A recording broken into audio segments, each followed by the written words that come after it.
Good afternoon, everyone. Welcome back to the channel. I hope that you're having a fantastic day out there, whether it's hot, humid, and sunny outside like it is out here, or you're in the cold, frigid snow tops of some mountain or somewhere in between looking out the green pastures. Thank you so much for being here. Thank you for stopping on in as we dive into a full album listen of The Damned. It's been a long time since we've listened to them. Last checking out the band with Machine Gun Etiquette.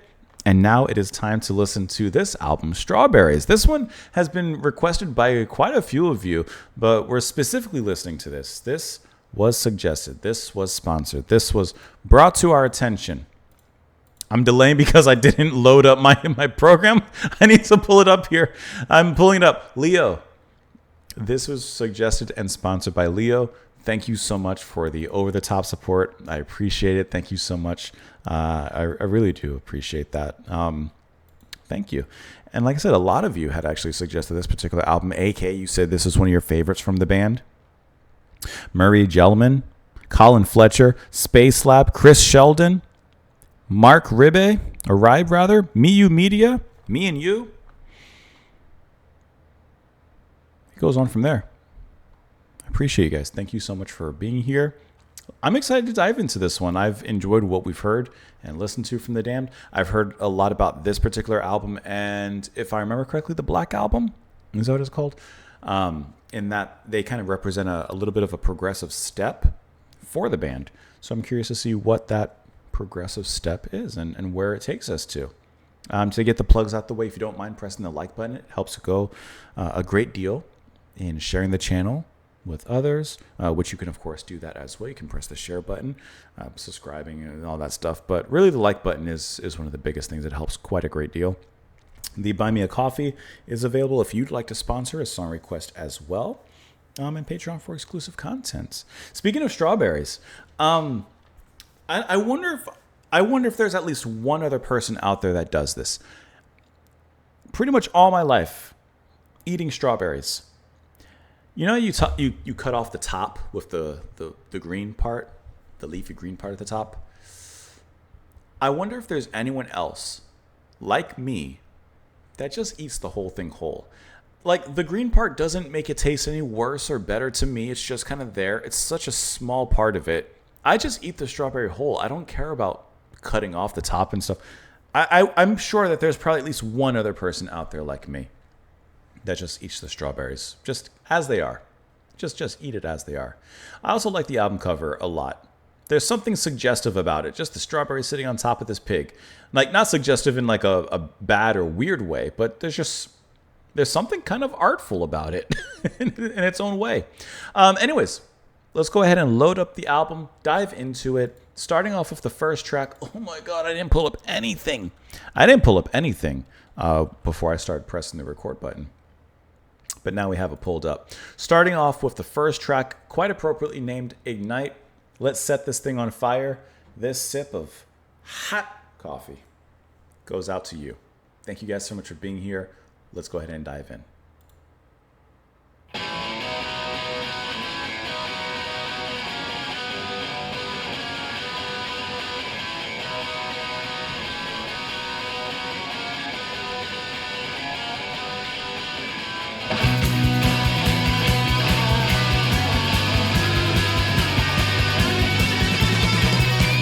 Guitar coming in like an onslaught already. Twilight comes and the mood's complete. Gonna hit the street rap song of that nighttime beat. My heart is beating like a drum. The night is in my veins. We're gonna have some fun tonight.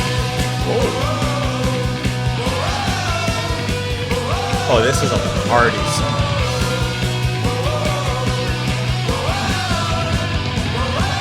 Great drumming. Like the fuse I must ignite. I'm gonna set the world alight. Like the fuse I must ignite. I'm gonna set the world alight.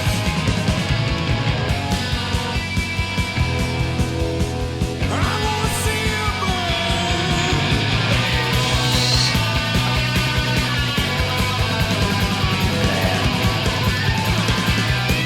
Rats.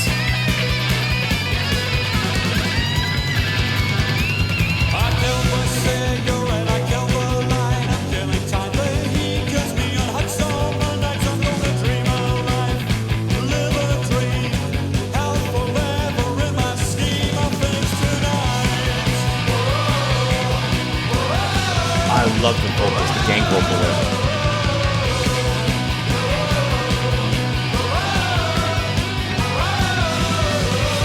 Like the fuse I must ignite. I'm gonna set the world alight. Like the fuse I must ignite. I'm gonna set the world alight.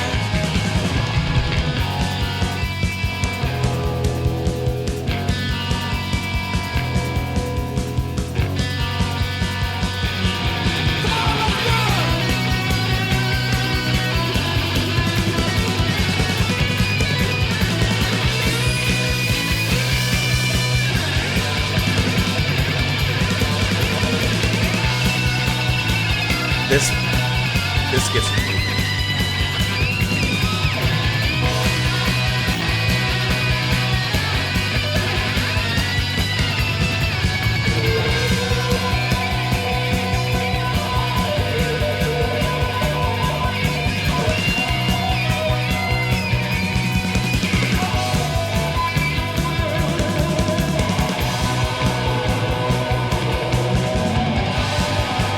It's a wash of guitar.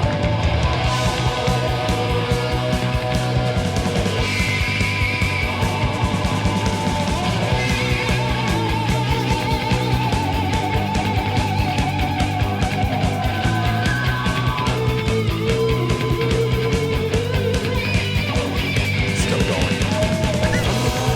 Blood is rushing to my head. No pleasure tonight in lying in bed.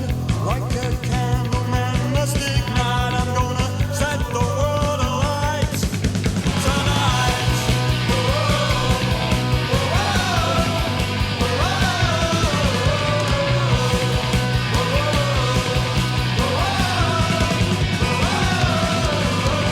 Like the fuse I must ignite. I'm gonna set the world alight. Like the fuse I must ignite. I'm gonna set the world alight.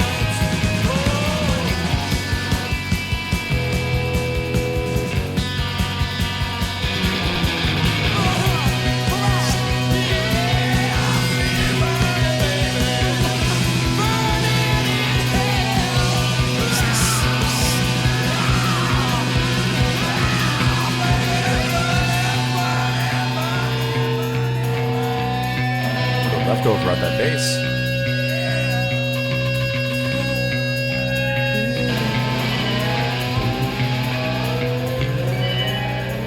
I'm on fire!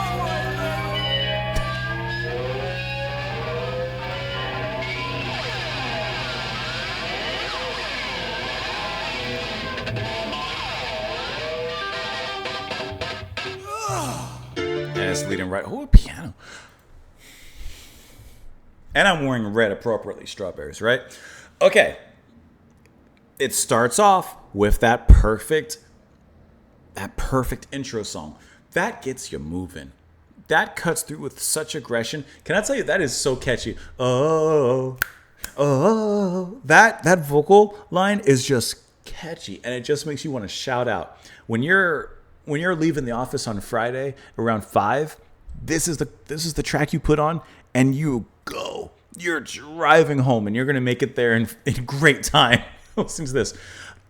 They don't lose a step when it comes to their speed, the aggression. I love the wash of guitars. Obviously, the scratchy riff, like coming through, and carries through the whole song. But I like when it gets to that break. It's just like guitar washing in and out, back and forth. Captain Sensible handling guitar there, and I like how it retains that punky vibe, but gives it a little bit of an atmospheric take.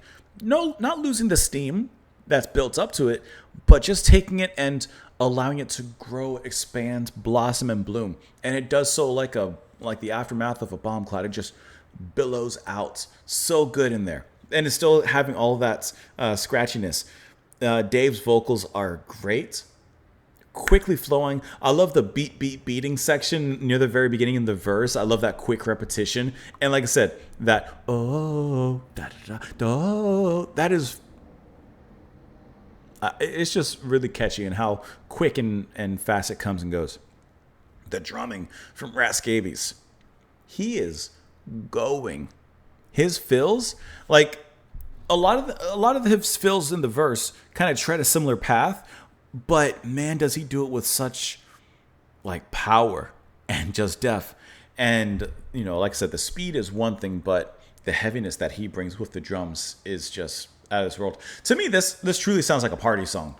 Like, I know music is different now, but I could definitely see this being put on at like a house party, and it starts everything off pretty right. It starts us off on the right track and on the right foot. I mean, the song is called Ignite, and it sure does leave a fire in its wake. Twilight comes and mood's complete. Gonna hit the street, grab some of that nighttime beat. My heart is beating like a drum. The night is in my veins. We're gonna have some fun tonight. Light the fuse, I must ignite. I'm gonna set the world alight. Light the fuse, I must ignite. I'm gonna set the world alight. I wanna see you burn. I killed the cigarette. I killed the light. I'm killing time. The heat kills me on a hot summer night. I'm gonna dream a life, live a dream. Hell for leather in my scheme of things tonight. He's putting on his best leather. Through my head, blood is rushing through my head. No pleasure tonight, I'm lying in bed. Like a candle man, I must ignite. Gonna set the world alight tonight. Very straightforward. It's a burner of a track. It's a banger of a track. It's a party. It's as the kids would say, this song is lit. Let's go ahead and move on to the next one. The next song here, which is going to be Generals. I'm going to back it up just a little bit. It's the end of Ignite because it was clearly leading into it quite nicely.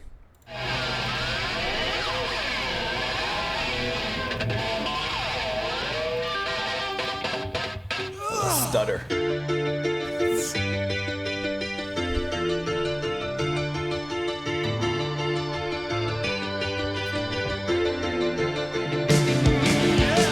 Big city, all scratched out, revenge is not so sweet.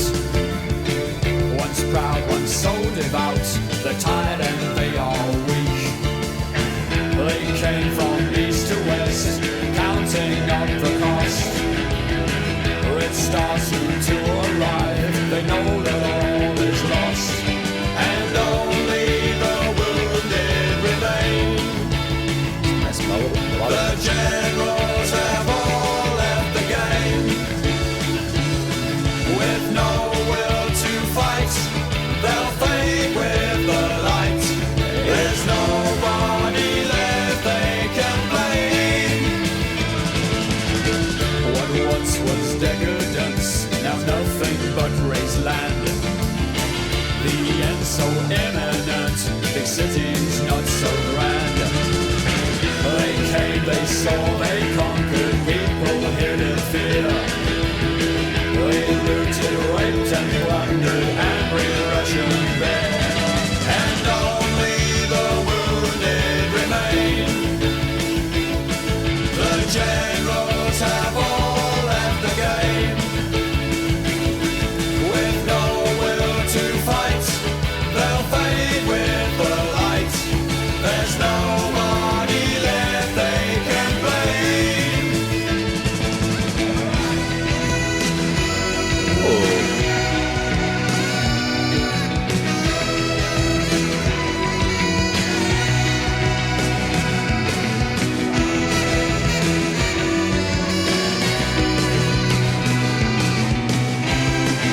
What a great bass playing behind this too. Reichstag flies red flag, signaling the end. Party now bad, bad, suicide the end. There's some who think that golden years might lie ahead. No leaders anymore in the bunker dead, and only the wounded remain.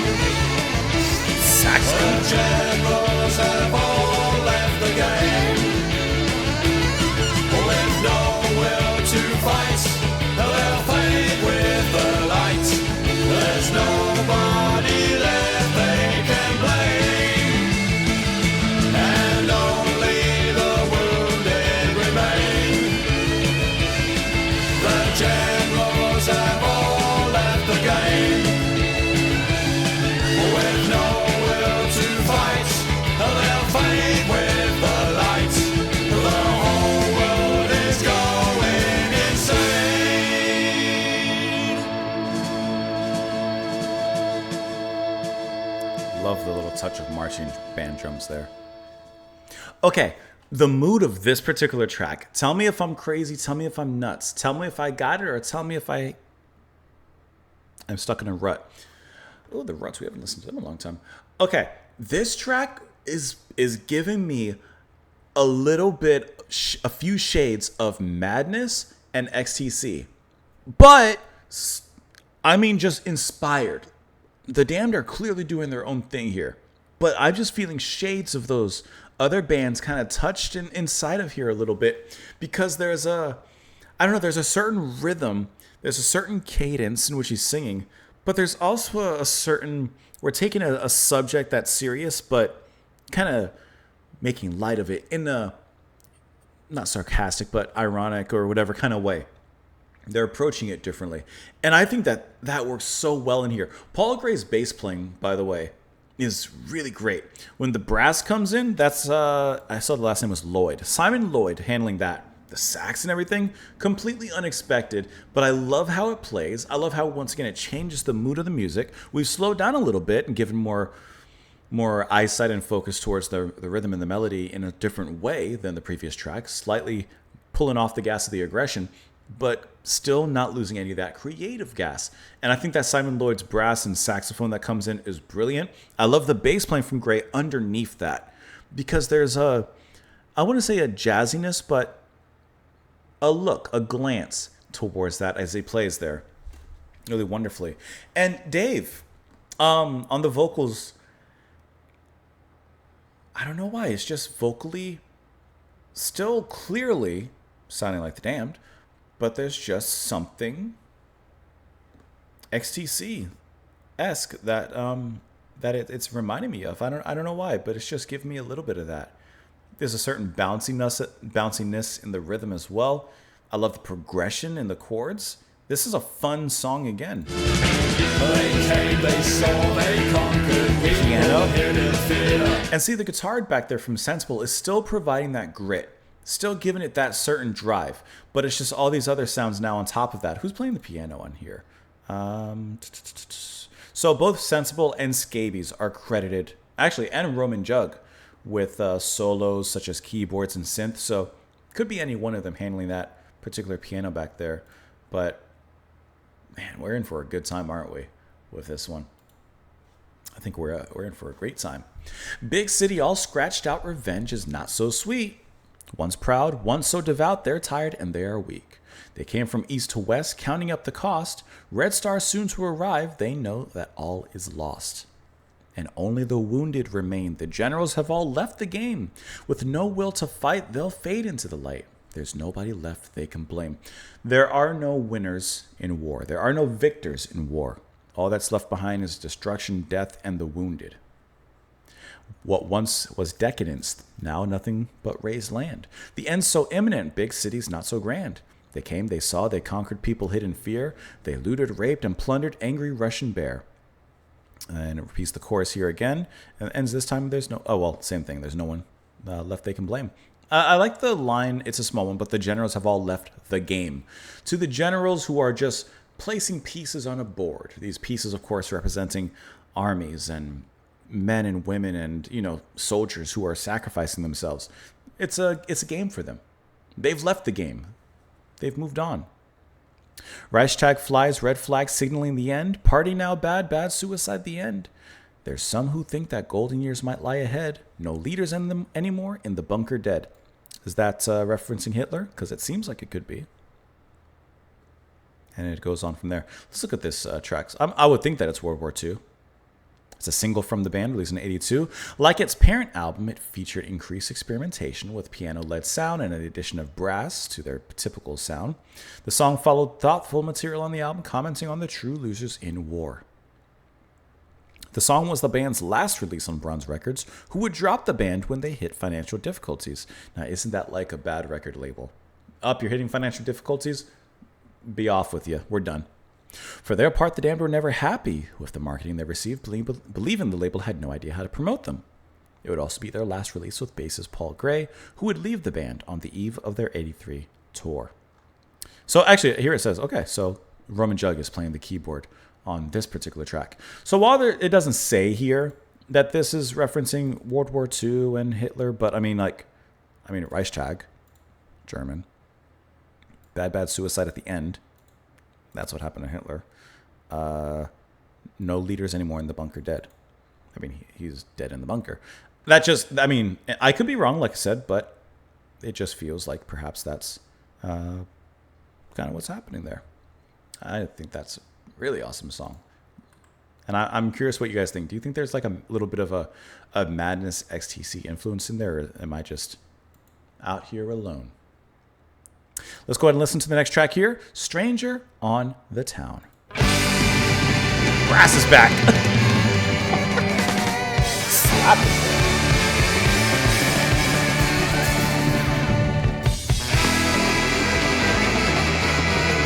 This is his drumming.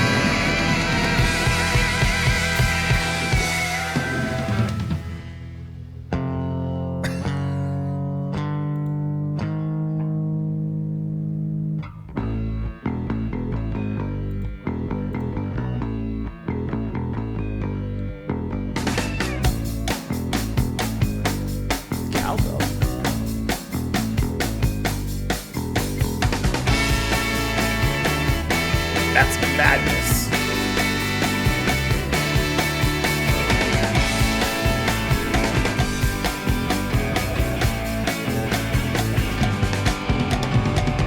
Did you ever see a man turn inside out? He could come and go without a sound. They say okay when they turn you down, 'cause someone's always smiling when they really frown. You turn me out, can't keep me down, 'cause I'm a stranger on the town. Don't put me down. Brass drumming is really like improves at this release. Not that it was bad before, just great variety. And I only want a place to rest my head, but if looks could kill, I might as well be dead. Get on my feet, take me to the door. I'll face the law, might even get up, and you turn me out. Can't keep me down, 'cause I'm a stranger on the town. Yeah, you turn me out. Can't keep me down, 'cause I'm a stranger on the town. Don't need me. Nice change. Won't feed me down. Just say the word. Just smile as I throw down.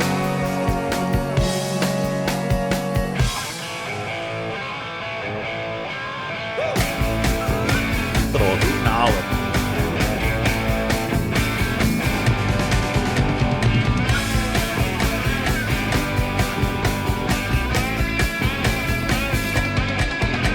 You turn me out, can't keep me down, 'cause I'm a stranger in the town.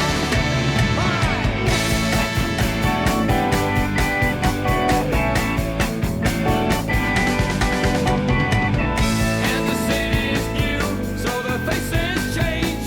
I know they're different, yet they act the same. I've read the script, and I know the score. I know it's only time before I show the door. You turn me out, can't keep me down, 'cause I'm a stranger on the town. Yeah, yeah, you turn me out. And it's so catchy. Keep me down, 'cause I'm a stranger on the town.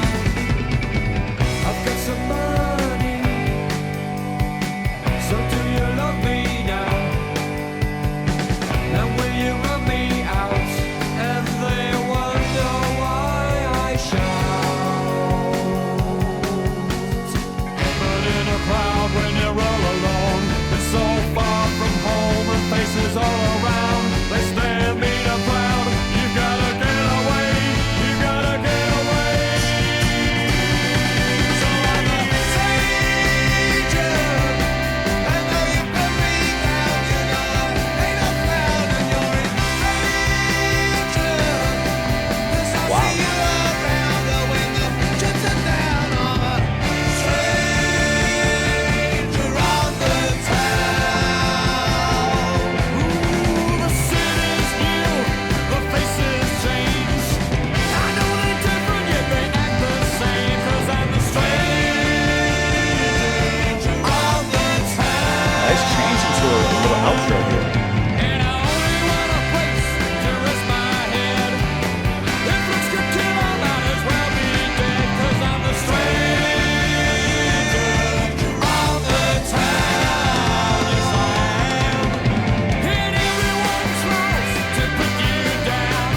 Can I just say one thing?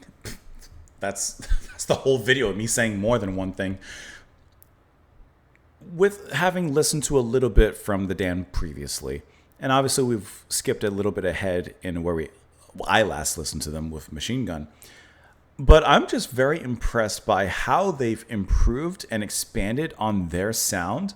And like, you guys weren't lying, they really did progress, at least based off these first 3 tracks, in a particular way. Everything and everyone, in my opinion, has improved. Singing has improved. Not that it was ever bad before. That's not what I'm saying.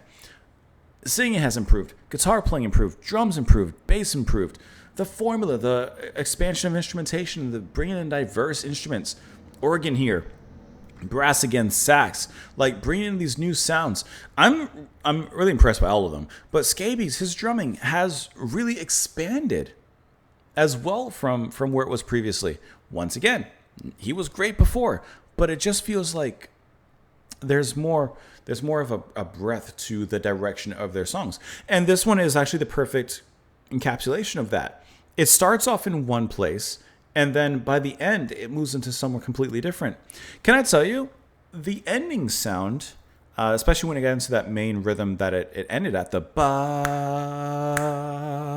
ba, ba, ba, and the scene especially there's something kind of 60s about it. Am I the only one feeling that way? There's something 60s anthem, rock and roll kind of about it. This. Now that I hear it again, it kind of hits a little bit of a Beach Boys direction. Just, once again, it's not like they're trying to be that band. It's not like they're trying to be any of the bands I mentioned. It's just like where my mind goes. It's just like their minds, their genres, their sound is just expanding into different directions. And I could, of course, be wrong. I'm just where my mind goes. But I think it's really cool how these inspirations and different sounds are creeping into their music. And they're allowing it to add color, texture, and tone to their formula, but it doesn't dilute who they are. This track, Stranger on the Town, is incredibly catchy in the beginning. And the end, too. But this is so catchy. The chorus here.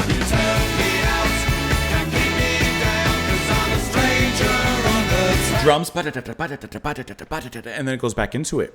That's extremely catchy. And I like how we get smacked in the face from the very beginning with that brass just ba ba just hitting you, and then it continues throughout the rest of the track as well. But then there's that change that happens, that transition about halfway through, where it changes the rhythm, it changes the movement of the track, and it transforms. It really does progress, but it still retains everything we heard before. This is different from where we end up.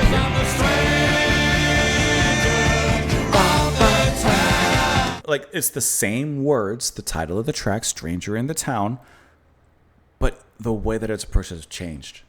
That's creative, to take the chorus and use the same words, but change how they're delivered. I'm impressed. Did you ever see a man turned inside out? I feel like I started off really loud when I start talking. He can come and go without a sound. They say okay when they turn you down, because someone's always smiling when they really frown. You turf me out, can't keep me down, because I'm a stranger on the town. Don't put me down. And I only want a place to rest my head, but if looks could kill, I might as well be dead. Get me on my feet, take me to the door. I'll face the law, might even get a bed. Repeats the lyrics there. He's just trying to... it could be somewhat autobiographical. It's a band touring, and so in every town, there is a stranger there. Don't need me, won't feed me now, just say the word, just smile as I'm thrown out. He's just humbly trying to find a place to rest his head and a meal to eat. And the city's new, so the faces change. I know they're different, yet they act the same. I've read the script and I know the score. I know it's only time before I'm shown the door. Everyone's acting the same to him. The city's changed, but the people don't. I've got some money, so do you love me now? Now will you run me out? And they wonder why I shout. I once again feel like this could be autobiographical. The band has finally... I shouldn't say finally because I don't know their history. The band has found some success, and so are they now maybe becoming more accepted Whereas before, maybe in their early days, they weren't as well respected and looked out fondly. Even in a crowd when you're all alone, it's so far from home, there's faces all around. They stare mean and proud. You've got to get away, you got to get away. So I'm a stranger, and though you put me down, you know I ain't no clown, you're a stranger, 'cause I'll see you around where the chips are down.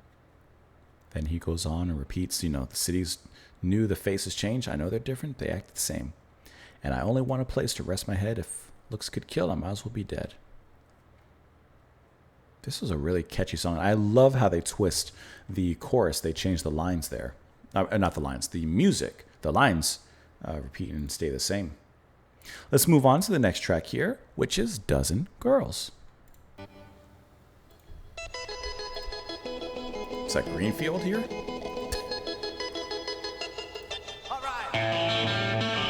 Oh, I thought that was going to be that other song.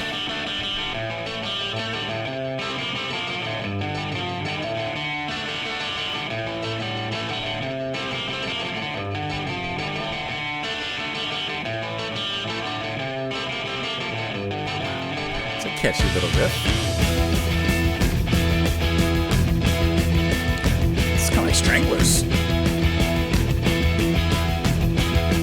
Won't you tell me the reason why he goes out almost every night?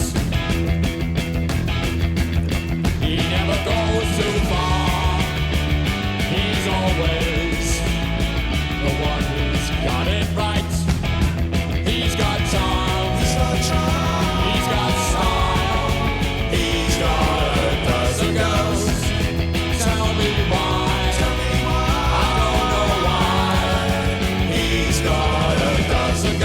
Love the back and forth vocals there. And the guitar. He's always the one with all the hooks when it comes to making it with you. That really reminds me of Green. Yeah, I would be there in his place if only I knew what it is I had to do. Tell me why. He's got style. He's got a dozen girls. Tell me why. I don't know why. He's got a dozen girls.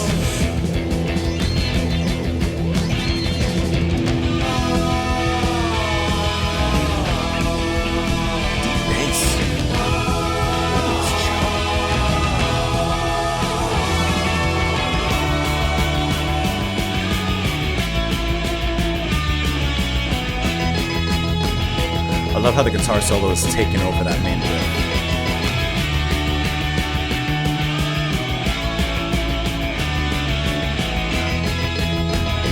Tell me why.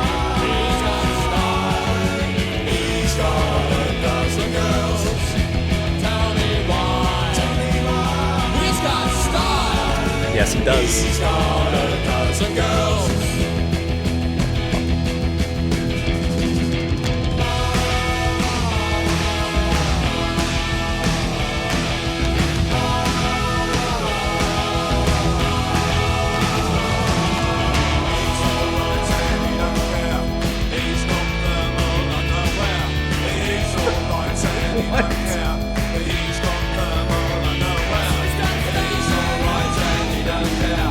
He's got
like this little leftover beat coming in the outro.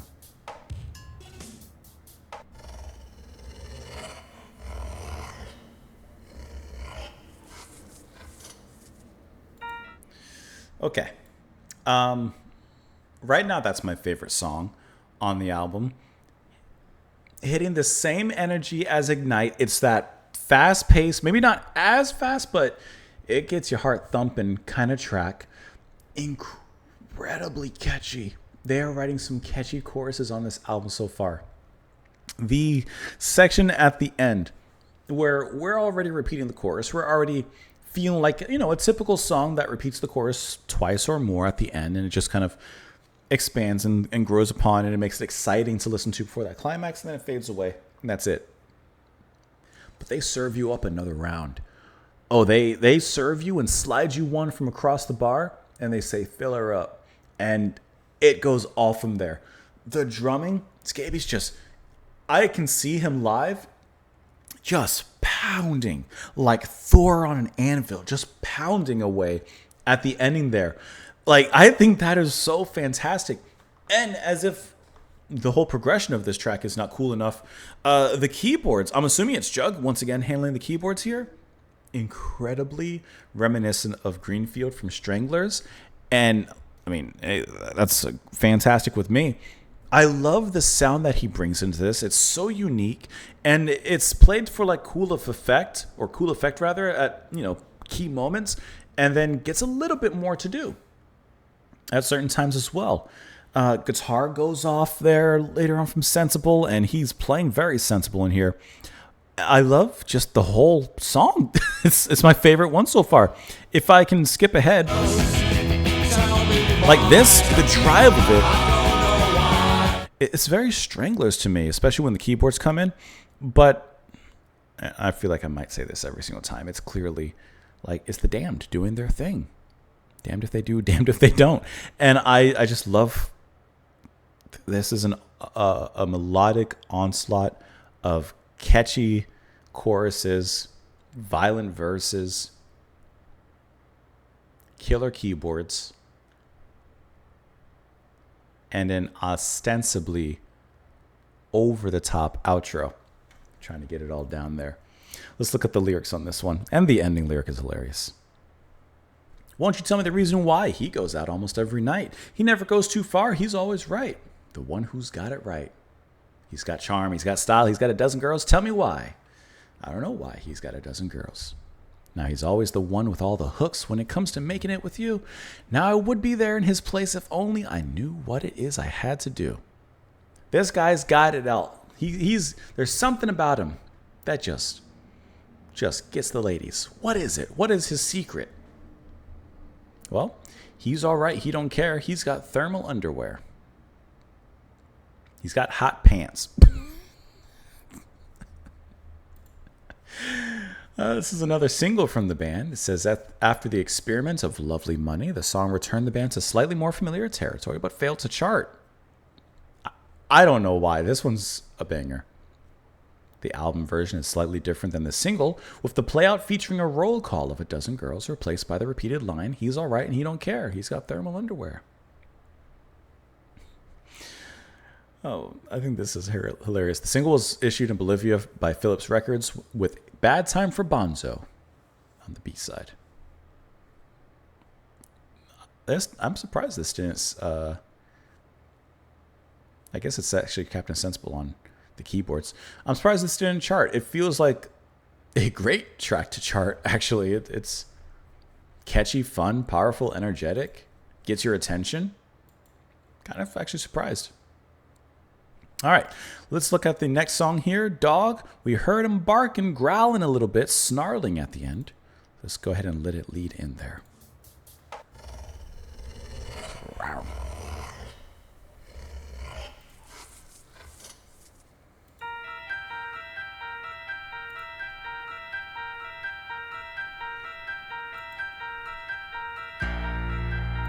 What is this, Halloween? Carpenter? This is John Carpenter.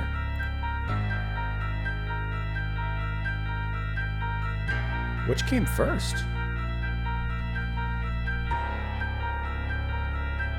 That's very close.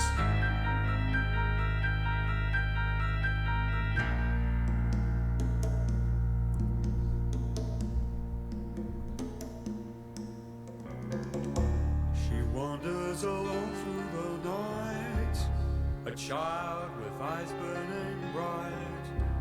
She extends her arms for an embrace, a tiny smile, ruby lips on a doll-like face. The danger's a mystery here, as she invites you to hold her near. A mirrored image could not be linked to a woman's mind, so sharp and so distinct. Like a swimmer in a secret sea. Guys, come on. Decay for all eternity. Claudia, better stay away from Claudia. Guys. The silkiness of her lips as she bends low to kiss. A tiny seductress in ringlets and pearls you reel in madness as the whole world about you whirls. Like the tinkle of a small silver bell, her voice will put you under her spell. A crushed chrysanthemum in her hand, a beautiful doll of death. She'll take your dying breath. Like a swimmer in a secret sea, undecayed for all eternity. Claudia, better stay away from Claudia. I could never imagine the band making a song like this. Like a swimmer in a secret sea, undecayed for all eternity. Claudia, better stay away from Claudia.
Like a swimmer in a secret sea, undecayed for all eternity.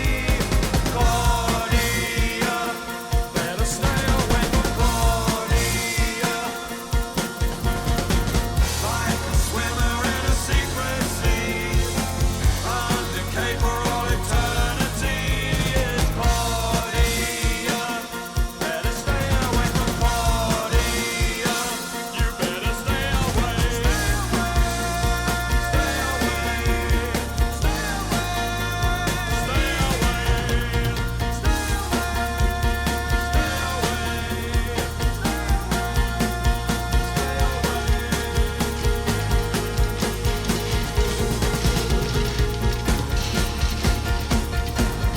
Nice roll on the drums there, Brad.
This is great.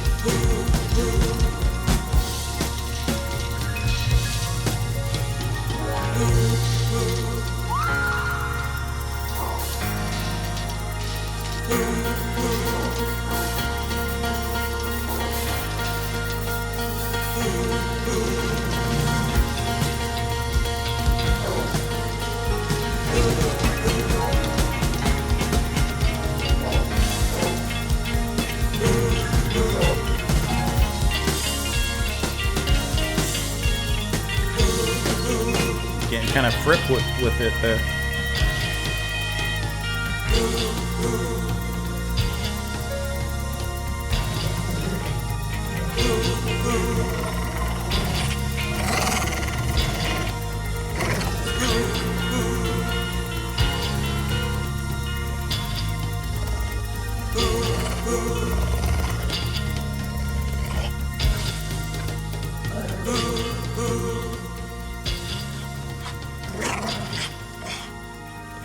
It's like a poodle now.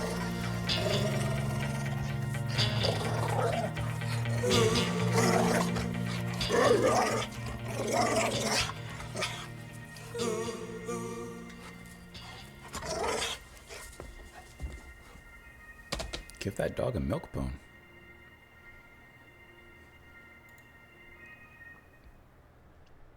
So, maybe this is the best track on the album. I would have never guessed if you told me this was The Damned. I would have never guessed it. I would have probably said this is like Bauhaus or something, because I would have never guessed this as The Damned. Dozen Girls and the Dog, this twofer, this is a perfect segment in the album. Everything else is great, don't get me wrong, but just these last two tracks are out of this world. Where to begin? Like I said, it kind of starts off and kind of travels through this almost goth rock kind of procession. The beginning is very John Carpenter with that piano. Very Halloween there. Which one came first? When did I say this is 82? When did Halloween come out? I guess I didn't have to type it out like that. Halloween came out in 1978. This is a few years after, 4 years later. I don't know, but it reminded me a lot of the theme song to Halloween. But that aside, the use of the piano, great. Haunting, spooky atmosphere to set the scene, and then it builds from that incredibly well. I love right after that, let me pull it back up here. After the piano's done kind of soloing, here, the little percussion that sneaks in. The chords of the piano will still continue as it moves forward, but I love how the percussion begins there. And then the singing takes a different direction completely than what we've heard before. Is it still Dave singing here? From what I can tell, it is.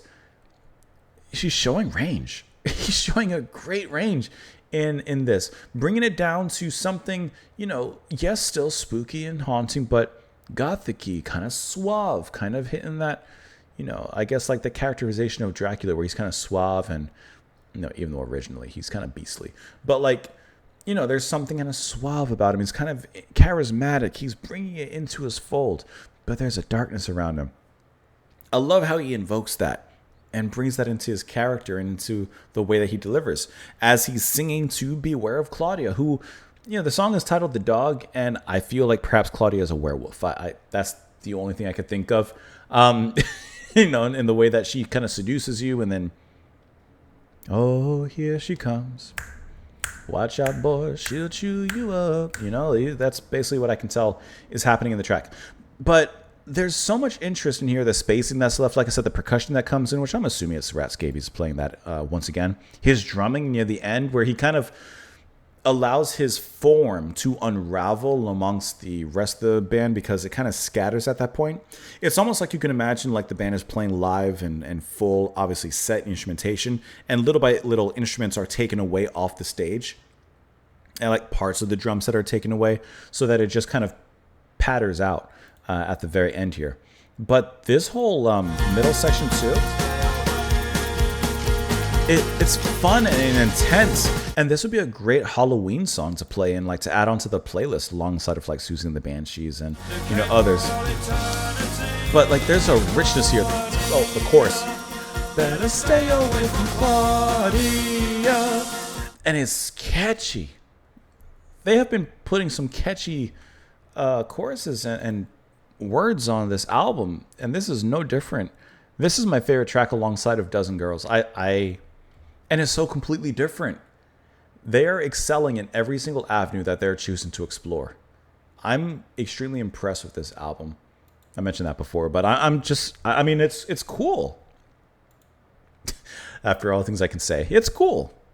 She wanders alone through the night, a child with eyes burning bright. She extends her arms for an embrace, a tiny smile, her ruby lips on her doll-like face.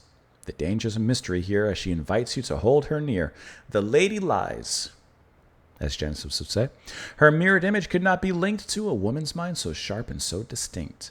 Like a swimmer in the secret sea, undecayed for all eternity. Claudia, better stay away from Claudia. Like I said, she a wolf, I think. The silkiness of her lips as she bends low to kiss. A tiny seductress in ringlets and pearls, you reel in madness as the whole world about you whirls. Like the tinkle of a small silver bell, her voice will put you under her spell. A crushed chrysanthemum in her hand, a beautiful doll of death. She'll take your dying breath. You better stay away from her. It kind of reminds me, let me see if I can find it super quick. I'm not going to play the whole scene, but I'll see if I can find it super quick. Which, let's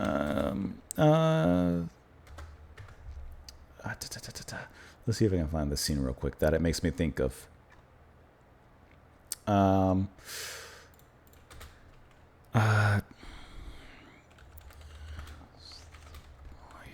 trying to find a particular scene. I don't know if I can find it. Yeah, okay. So it reminds me of this. Hold on. One of my favorite movies is The Witch. I love the movie, right?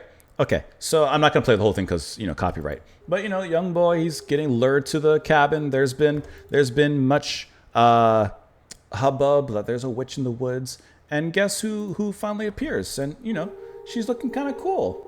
Like, yeah, come on over, little boy, right? And then it's not like a jump scare, but it's just this little scene. All right, in 2 seconds you'll see your hand, and it's going to be like a slight jump scare. It's not like, whoops, it's not like jumpy, but let me turn it down so it doesn't like. It's so good. Quick! I don't want to get copyright.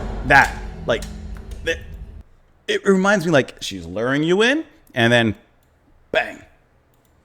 Anyways, let's move on to the next track here, which is going to be Gun Fury of Riot Forces.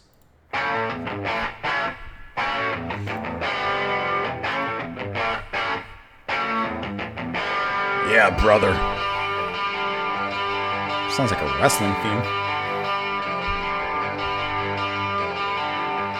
To expect you not a herd. Mistake research, you don't get burned. About the guys who gun fury right forces. Kind of sound like Soundgarden for a second. Warning sounds of Western Hill. They're out of bounds, out of fill. Who gets resist? The gun fury right forces.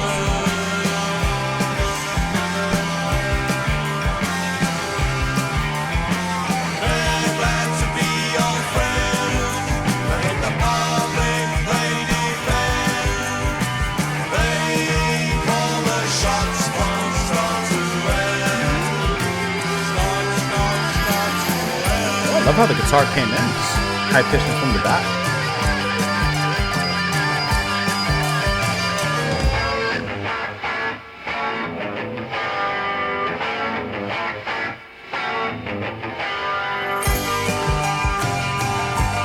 The piano cools down what could be a really hot riff. And they make mixes dance. By hearts of any man.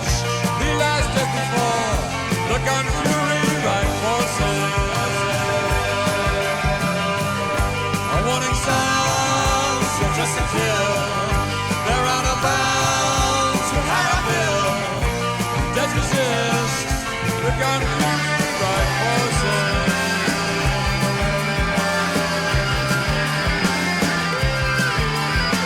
They're glad to be your friend. I hate the public they defend. They call the shots from start to end. I bleed it back.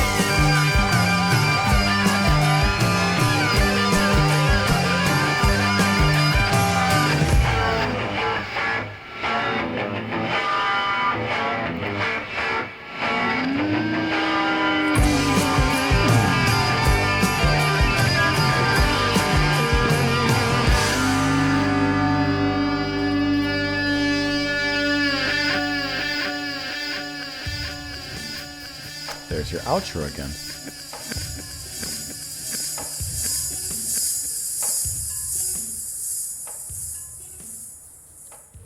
I like how they keep on bringing these little outros on the end. Okay, Gun Fury of Riot Forces. I think they're kind of making fun, in a sense, because at first that guitar riff, it sounds like it's going to be like rock and roll. Like 1982 is when this came out, right? I feel like they're playing on you. They're kind of putting a joke on you. They're playing that guitar riff, and it's like, oh yeah, we're about to rock out. Like it's about to begin, right? When you hear a riff like this, you're like, oh, we're about to jump from the high rope and body slam someone. But they don't.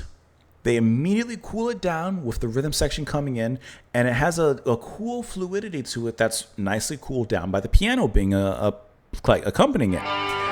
Like, let it go. I love how it undercuts it. First of all, singing sounds a little bit like Cornell to me. Here's his music. The bounciness of the bass, the piano playing underneath it. It sounds completely different from what at least I would expect hearing this riff. Like, I'm ready to ride my motorcycle that I don't even own. But then when it goes, I'm like, oh. Obviously it works contextually, but I feel like that alongside maybe the lyrics, like they're just kind of, they're putting a joke on us. And I think it works so well. I love how it starts off with, like, to me, this sounded like this all-American, like, yeah, buy a Chevy or whatever truck that's out there. But then it kind of loses that and it cools its jets and it moves into a different direction. And it's very, very catchy. I like this middle section. I like hear a little bit more. Sounds like castanets under there. Something.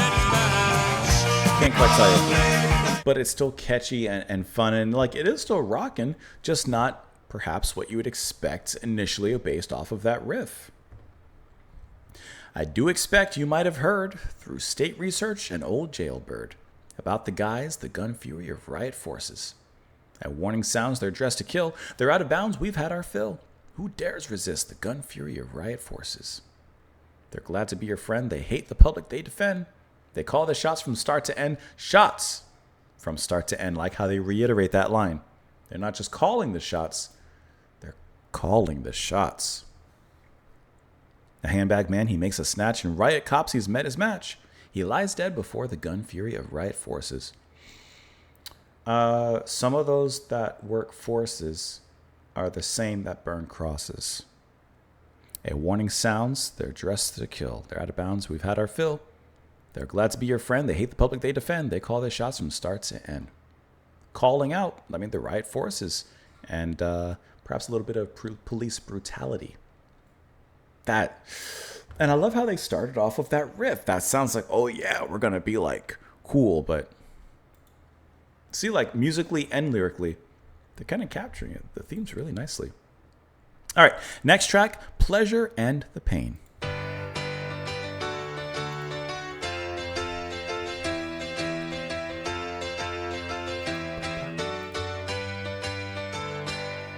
It's a fun little piano line.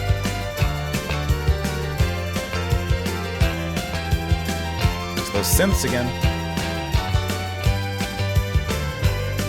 These feelings locked inside my head. I try to reason out of bed. These feelings locked inside of me will never see the light today. Slowly upwards, faster down. Reach the top and hit the ground.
such a beautiful light to this. Tells me that I'm in love again. Of the pleasure and the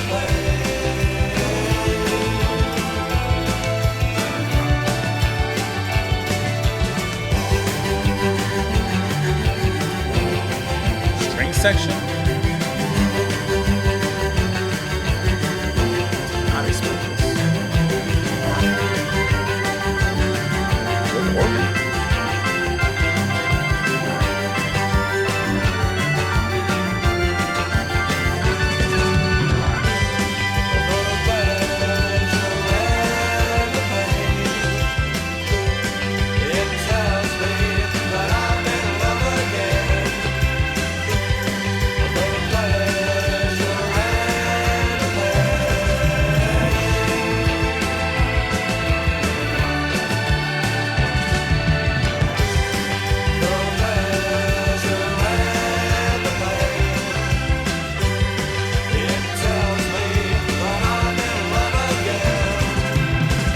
Get it, man.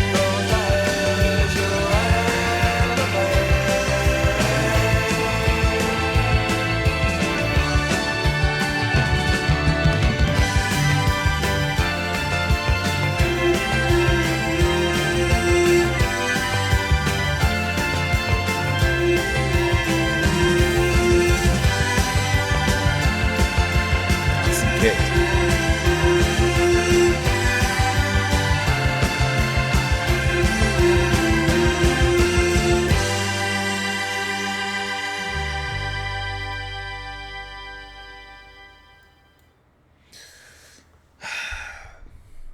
I think every single song on this album so far has been incredibly catchy.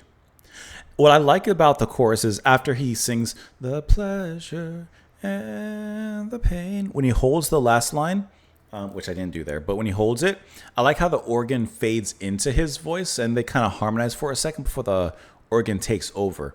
The piano, synths, organ, all of those really add this cool lightness to the track because the song is moving at a nice quick pace, right? Not like as fast as some of the other ones, not as fast as Ignite, but there's a deliberate movement to it in this track, especially with Rat's drumming and the way that he kind of really puts that constant kick down in the end.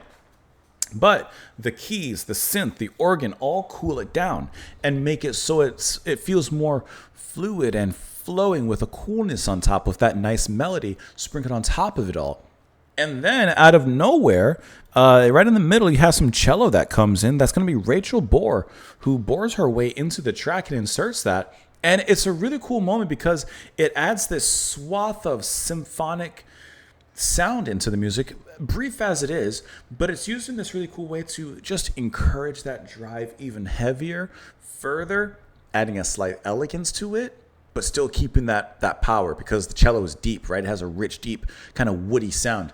And so I like how that just adds to it. And then it's gone. And then the keys join back in and take back over, so to speak, but just do it in a bigger way. So that's a really cool way of introducing something new into the song, a new ingredient into the mix, not necessarily keeping it there for the rest of the song, but just using it as a spice, a moment. And what is a song but a lot of beautiful moments put together in sound? And I think that they did a fantastic job in this one.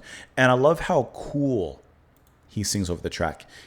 The pleasure and the pain. I know I'm not singing it right, but he just sounds like he's gliding vocally over this particular song.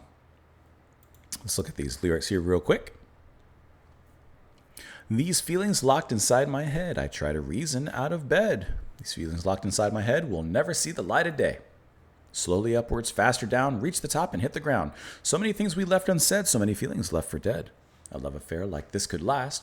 I take a trip back through the past. It tears my heart out deep inside to think of times I spent inside. The pleasure and the pain, it tells me that I'm in love again. The pleasure and the pain. I mean, he talks about feelings inside that, he'll never let see the light of day, and these feelings and thoughts and words that perhaps he should say, could say, but won't say, and won't allow to get out. So there's a pleasure and a pain in holding them back. Obviously there's the pleasure of perhaps he doesn't want to open himself up to a little bit too much. He doesn't want to be vulnerable. But there's, of course, the pain that he's self-inflicting about himself by perhaps not being completely open with the other person. Take a look deep in my eyes, see the emptiness inside, see where forest fires rage. In vain, I try to turn the page. He doesn't want this other person looking too deep into them. But nothing that I say or do will ever make me forget you. The pleasure and the pain, it tells me that I'm in love again, the pleasure and the pain. Well, I mean, he says it there at the end, and in the chorus, really. I'm in love again. There's obviously a pleasure that comes with it, but perhaps there's a pain for him as well. Is he ready for love? Because it seems like love is ready for him. Let's move on to the next track, which is entitled The Missing Link. It's only 30 seconds long, so we'll let it go into the next track as well, which is Life Goes On. Here we go. Little harpsichord, huh?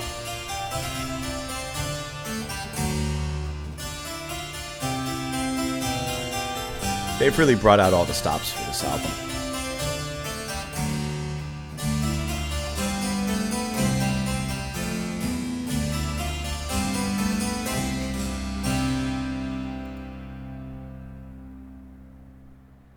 Sounds like an outro for the previous track. Or an intro.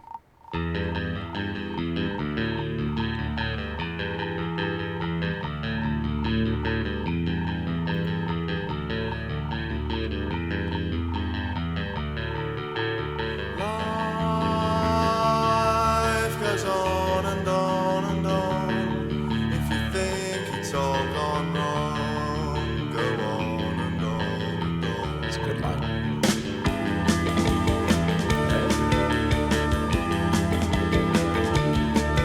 I like the muted playing.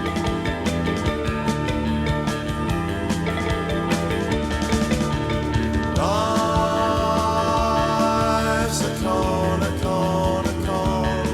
If you think you can't go on and on and on and on.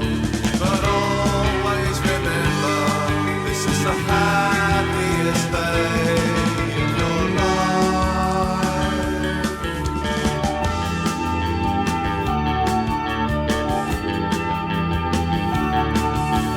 It's a relaxing track, this one.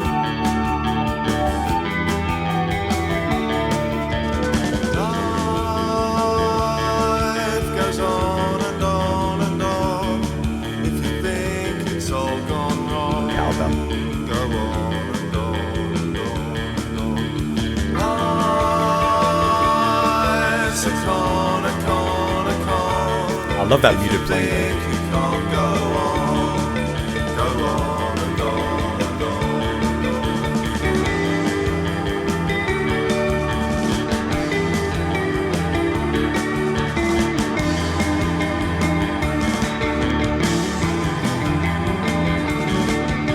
But always remember, this is the happiest day of your life. And as the years they move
right. Let it go.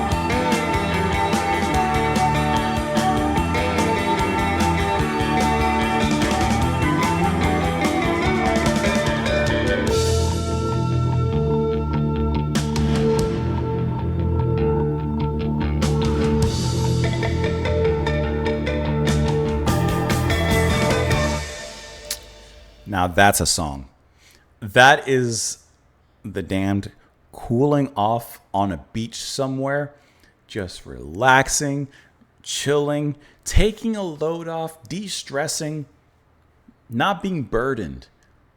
That's what this song is. For 4 minutes and 3 seconds, that's what this track is. Life goes on. Things are going to happen, good and bad, but life goes on. So just brush it off and let's keep going. That is so good. All of the melodic elements that they bring in, the picking that of the muted strings, which sounds silly when I do it. The very relaxed synth that's happening underneath those keys are just like a cool undercurrent beneath the music.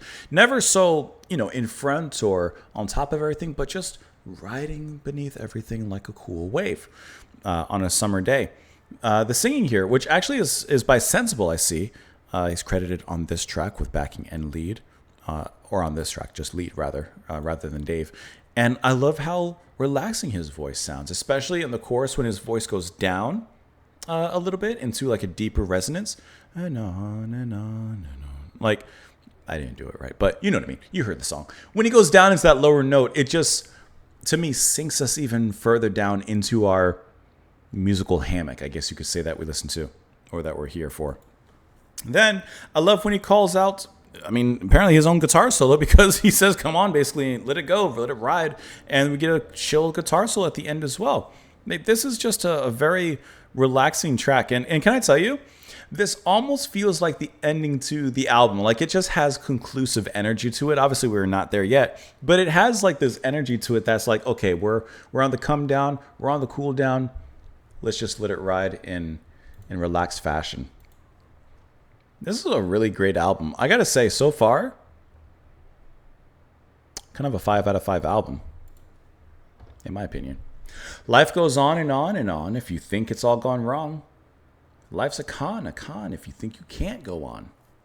Like, if you think you can't go on, then life is a con. Life is fooling you because you can go on.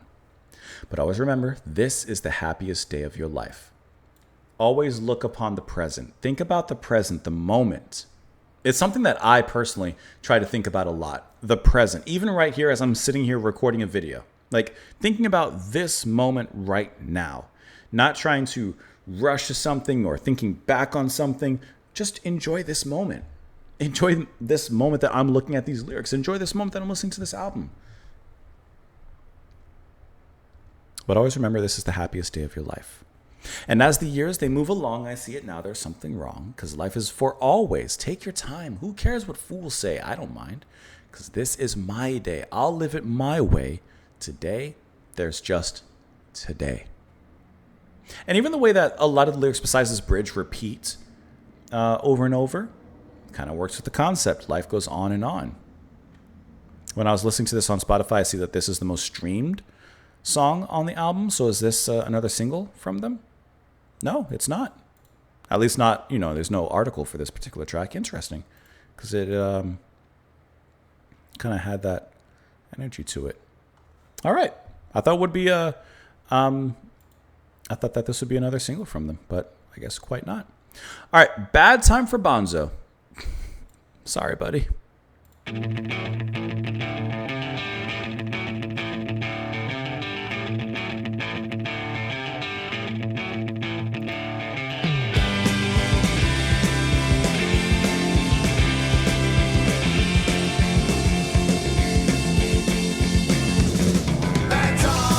I saw it in a movie with his leather on. The fists are flying and the guns did roar. I kinda like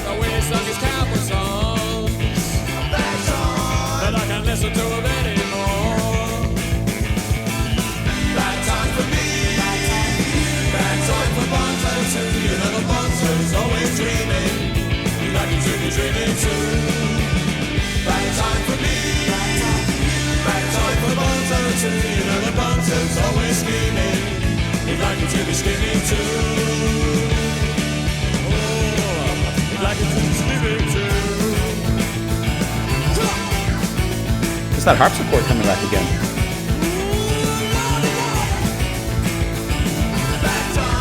You know there was a time when no one knew the funny starts. As actors go, he was the nurse man. I like that call out and the quick delivery. But now a month is gonna got himself another part. We must rewrite the script while we can. Bad time for me. Bad time for Bonzo too. You know the Bonzo's always dreaming. He'd like you to be dreaming too. Bad time for me. Bad time for Bonzo too. You know the Bonzo's always screaming. He'd like you to be screaming too.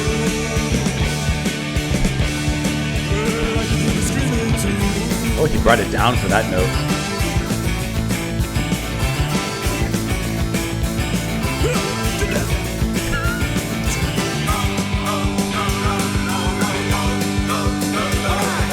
It's got a swing to it. Bad time for me. Bad time for Bonzo too. You know the Bonzo's always dreaming. He likes to be dreaming too. Bad time for me. Bad time for Bonzo too. You know the Bonzo's always steaming. He likes to be steaming too. Bad bass time line. for me. Bad time for Bonzo too. You know the Bonzo's always dreaming. He likes to be dreaming too. Bad time for me. Bad time for Bonzo too. You know the Bonzo's always screaming. We like it to be screaming too. Bad time for me. Bad time for Bonzo too. You know the Bonzo's always screaming. We like it to be dreaming too. Bad time for me. Bonzo is dreaming. Bad time for me. Bonzo is scheming.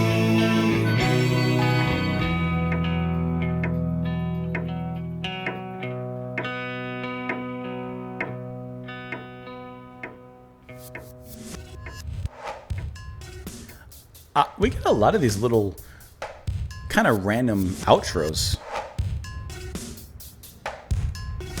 I wonder if there's something connecting them all.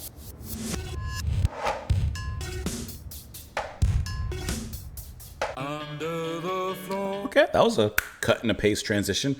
All right. Bad time for me, bad time for you. This is a catchy one, too. I mean, I say it pretty much every time, but once again, extremely catchy song. Out of all the tracks on the album, this one's my least favorite thus far, but is nothing like. Listen to me. There's nothing wrong with it. There's nothing bad with it. It's just not. I don't even know. It's just not hitting the same heights, but it's still at a height. Incredibly catchy.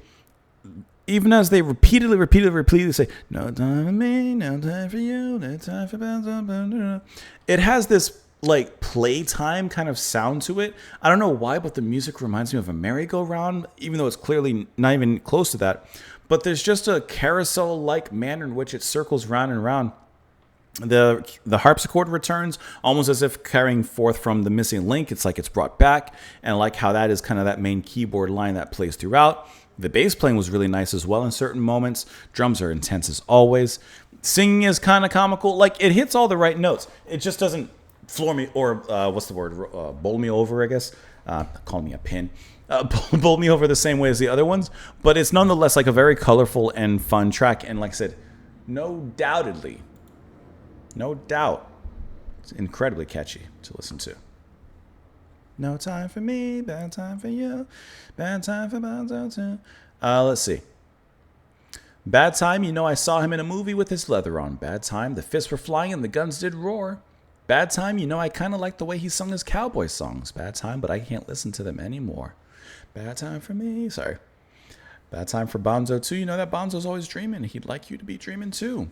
Bad time for me, bad time for you. You know that Bonzo's always scheming. He'd like you to be scheming too. Bad time. You know there was a time when no one knew the fun he'd start. Bad time. As actors go on, he I cannot read. As actors go, he was and also ran. Okay, bad time, but now old Bonzo's gone and got himself another part. Bad time. We'd best rewrite the script while we can. Repeats the chorus there again. You know that Bonzo's always screaming. So it changes from dreaming, scheming. Bad time for me, bad time for you. Bonzo's always screaming.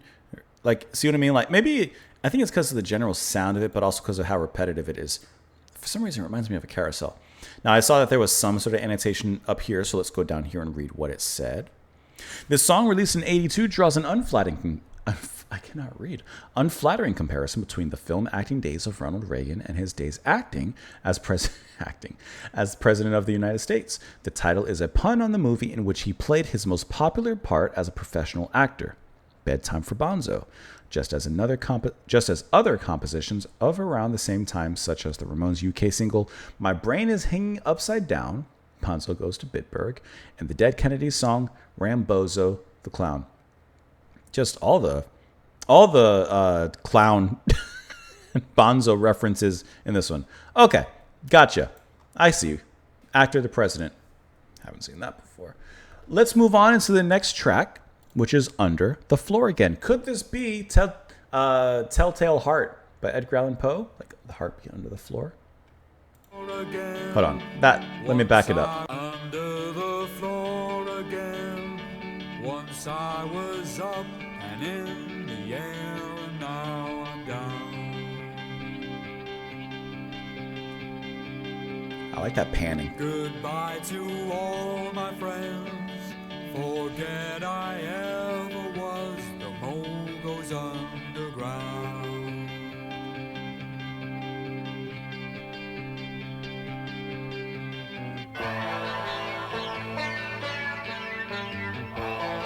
Some sitar? Getting kind of Beatles with it.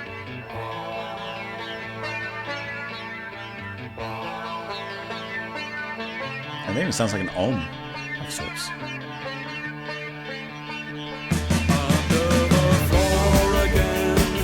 8 years of hide and seek, no peak of the sea.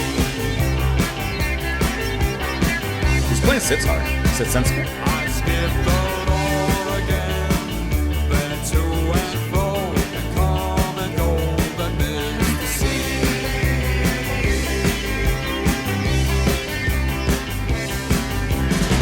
The girl we saw last night, wearing a frock and gown, seemed kind of paralyzed. On the floor again, material, sure that I saw her. Oh, this is psychedelic.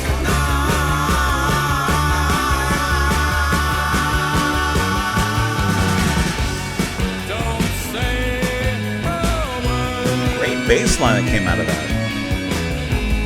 just stare at my leisure. No sound is heard. Can't take my simple pleasures, like walking in the park and taking in the sun. Just lock me in the dark, it's no fun. Under the floor again, my backing beds and beer are here, and all I need. I'm feeling sore again. 3 feet of life is all I have, and rats to feed. That sitar does some nice fill work. Won't say a word, just stare at my leisure. No sound is heard. Can't take my simple pleasures, like breathing in the air. It's cleaner than the stuff I've had in recent months. It's no fun.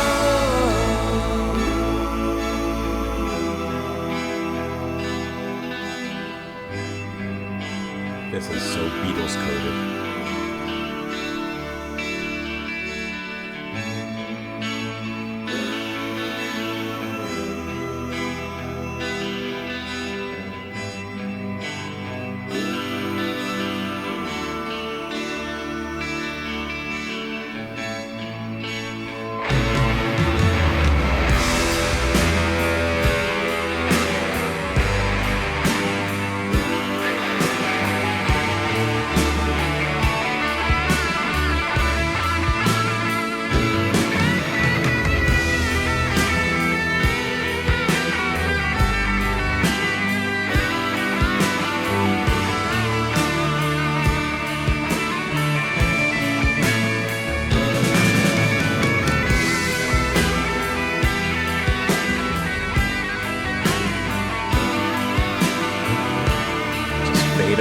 guitar solo to the sunset.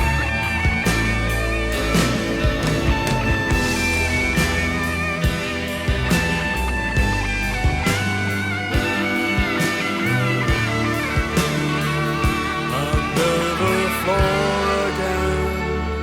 Once I was up and in the air, but now I'm down.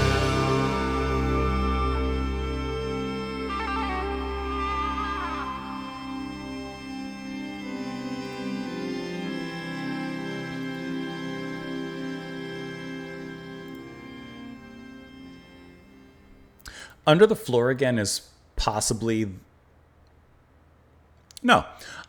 On this album, it's their most powerful song. It's their most hard hitting, and not just like in speed and intensity, because it's not as fast and as and intense in some ways as the previous tracks, but the emotional side of it. It deeply, deeply reverberates. The guitar solo is, I would argue, the best solo on this album. Sensible just brings it out. We're almost at the end of this album, and it feels like this is us truly nearing the end of this particular flame of a candle of an album. And I think that the way he goes out here is sensational. It's incredibly anthemic, overtly powerful, and I think it has that deep resonance. And the sitar comes in here, also played by Sensible, and once again, kind of a left field instrument, but man, do they make it work. And even sitar aside, this clearly has a very psychedelic feel to it. The opening with the panning back and forth of the sounds, like gently at first, and then even as it moves into the rest of it, the harmonies especially coming in, it really does feel like 60s psychedelic music as it continues on. And that guitar solo at the end just seals it. Like, come on. He rips into that sitar, right? And the singing here with the bass line, which, by the way, I need to mention Paul Gray more, but we're near the end, so I'll mention him right now. His bass playing, out of this world. In this track in particular, I love the bouncy way at first he kind of hypnotizes, mesmerizes with the back and forth notes, and then eventually gets to kind of spread his wings. And I wish I saw exactly where it was. It's just a cool bass line. I want to say like near the middle. No, that's his back and forth. It wasn't this part. Actually, that was part of it. He just opens it up and expands it really nicely, and I like how you can feel the bass so nicely in the music, and it fits into place in all the perfect moments and places there. But yeah, the psychedelic sound in here is incredible. This break before the solo is the emptying of the space. The harmonies are beautiful from the band as they create this dramatic tension before release comes with this solo. Listen to the bass.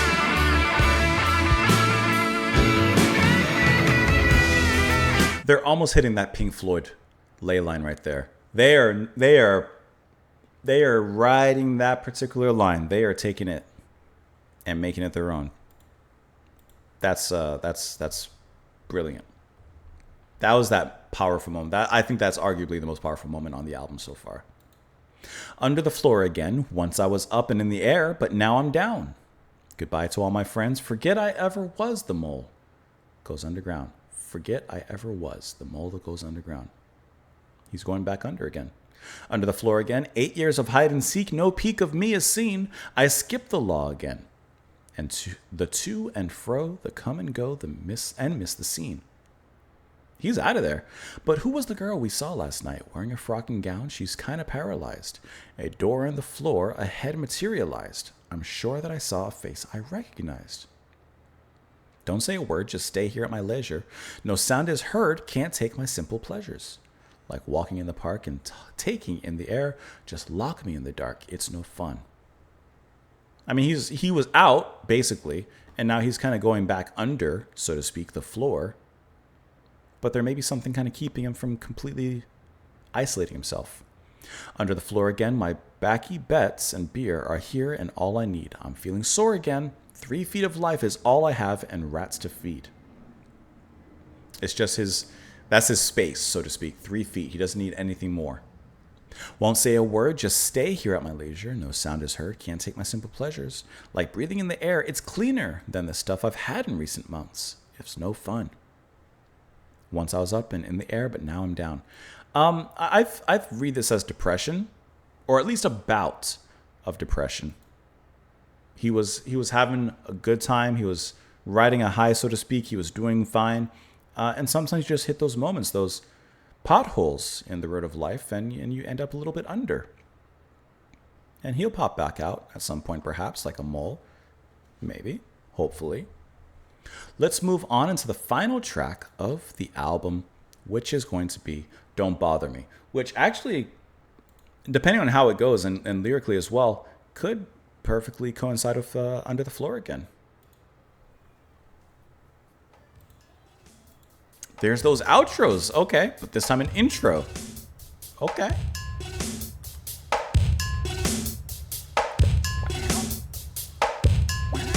It's very industrial.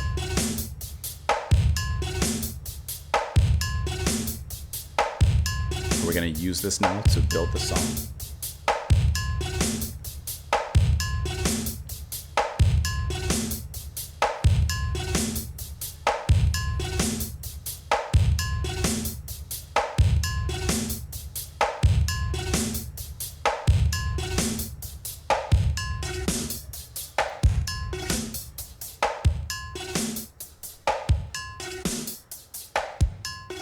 I say hello, don't think that I don't know you're listening to me, but please don't bother me, don't bother me. You bought this thing so I will sing about that awful nuclear thing. I hope won't bother me, won't bother me. Your Rolling Stones and pop star clones don't even wanna hear the moans. I say don't bother me, don't bother me. Those men of steel I really feel are quite extremely unreal. I wish they'd all just fade away. So here am I under the sky, can I ask you without a lighter, please don't bother me, don't bother me. I'm in a hole just like a mole, don't give a toss, lady in the mink stole, don't bother me, don't bother me. The people change, they rearrange, but stay the same, it's awfully strange, but they don't bother me, don't bother me.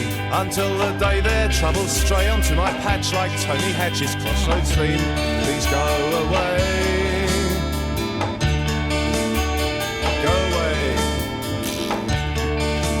Interested. It's done.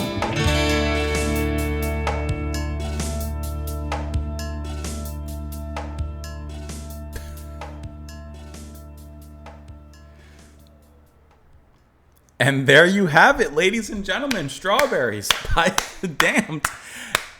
Don't Bother Me is really cool. First of all, I love how they took that little kind of industrial-esque rhythm from the outros of several songs and used it as the intro to this song. And not only used it as the intro, but in using that as the rhythm. That is the drums and the percussion for this track. And it's incredibly empty, very hollow in the beginning, nothing heard. And then he starts to come in. And it's Sensible on this track. He's credited with the lead vocals here. And he starts off just in this quick punk flavored and attitude delivery. He's just ripping it off. Please don't bother me. Please don't bother me. He's telling you like it is. He's ending this album with his message out to the world and to the listeners, right? And it does perfectly coincide with the previous track. There's even another reference to moles in here. And I like how at first of all, it's a very short track. At first, you just get the drum rhythm. Okay, goes on for a while, and you're like, okay, we only got a minute left. And then he starts singing. Cool. I like this a lot. Then the guitar comes in. Oh, we're filling it in. Then you get some of the keys underneath. Like it's quickly filled in. And when it starts flowing, the water doesn't stop until it ends, just as it is. And I think that that's really cool, the quick construction and build up in this track, and then it comes back down. Because this kind of a Genesis kind of feel, actually, now, or Phil Collins, I would say. Doesn't sound like I say this when he comes in. And And then doesn't sound like this. And like this. So like in such a quick period of time, they like structure this really nicely with all the instruments coming in. Now it's actually a really cool track, and I really like how the album ended here with this one. I say hello, don't think that... All right, let me try not to do it like him. I say hello, don't think I don't know. You're listening to me. But please don't bother me. Don't bother me. You bought this thing, so I would sing about that awful nuclear thing. I hope you won't bother me. Don't bother me. It's like, I know you wanted me to sing about this, but just leave me alone. Your Rolling Stones and pop star clones don't even want to hear their moans. I say, don't bother me. They don't even want to hear themselves. Those men of steel, I really feel. Those men of steel will rob you now. Ba-da-da. I really feel are quite extremely unreal. I wish they'd all just fade away. So here I am under the sky. Can I ask you, without a lie, to please don't bother me? Don't bother me. I'm in a hole just like a mole. Don't give a toss. Lady in her mink stole. Don't bother me. Like, I'm not worrying about all these things. The people change, they rearrange, but stay the same. It's awfully strange, but they don't bother me. Don't bother me. Like he says, but they don't bother me. Until the day their troubles stray onto my patch, like Tony Hatch's Crossroads theme. Please go away. It's like, until it's bothering me, I'm not interested. Leave me alone. Here's the album. Be off with the rest of you. Bye-bye. Just exit stage left. They're gone. I really think that this was a fantastic album from back to front, and every song is great. Even Bonzo, which wasn't like my favorite song, it's great. I just think that every song in here is so much better. In case it wasn't obvious, my favorite songs are Dozen Girls and The Dog. Easily, that patch right there, you can't do better than that. Those are my two favorites, bar none. Let's look at some of the info on this particular album. It was released as The Damned were enjoying a higher public profile thanks to the solo success of Captain Sensible. He's had some solo albums? I mean, it's very possible that I've been recommended by you guys some of his solo albums. I never noticed that he had solo albums as well. Are there some that we should check out? Let's see. Going back to Strawberries here. Sensible performed lead vocals on some of the tracks, obviously. He also introduced new instruments to the band, including sitar and cello played by his then-girlfriend, Rachel Bohr, of the pop group Dolly Mixture. While it generally was praised for its positive, upbeat melodies, the album marked a time of conflict and division within the band. Their joy had been divided. During the recording, bassist Paul Gray fought with drummer Rat Scabies over management and songwriting responsibilities. During the recording of the album in 1982, Fripp of King Crimson joined The Damned in the studio. I didn't see him credited in here. However, the only track they recorded together, Fun Factory, was left off the album and didn't receive any official release until 1990. He also joined them on stage for a few songs. The album's working title was Strawberry for Pigs, a name inspired by the reception of the band's newer music received from some of their older fans. As Vanian explained, we were playing a lot of new material, and we had an audience that didn't want to hear about anything. They just wanted to hear neat, neat, neat, and new Rose, nothing else. And they wanted to just smash everything. They weren't interested in hearing music at all. So at one point, I turned around and said, it's like giving strawberries to a pig, this gig, you know?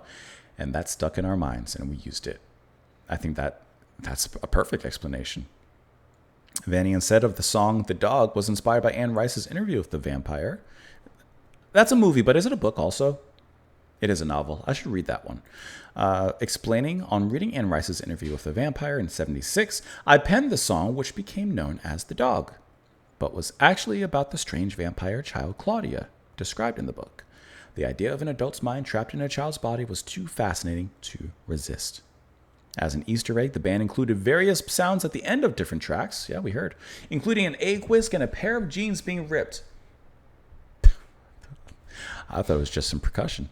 At the end of the track, Bad Time for Bonzo, a sound of a flushing toilet was used as well. And there you have it, ladies and gentlemen. Full album reaction to The Damned, Strawberries. Genuinely an incredible album from back to front, and it is really cool to hear the progression of the band from where we last left them off until here. You guys were not kidding. You guys weren't lying about this album and how good it is. Let me know, of course, what you guys think of it in the comments down below. Is the other album from them the Black Album, if I remember correctly? Because I think that has a song on it that's like 15 minutes long or something. I'm looking really quick. I want to say it's the album before this one. Yeah, the Black Album. There you go. And what's the long song on here? Curtain Call, I see. 17 minutes. Because I've seen that one recommended before as well. This was a really cool album. I enjoyed it. I hope that you guys did as well. Let me know your favorite track on the album. Are you like me and you got some dog in you? or that was silly to say. Or a dozen girls as well. I'd be curious to know. Leo, once again, thank you so much for the recommendation and for the support. I truly appreciate that. Hope you guys enjoy the rest of your day. Come back tomorrow, and I will talk to you all then. Bye, guys.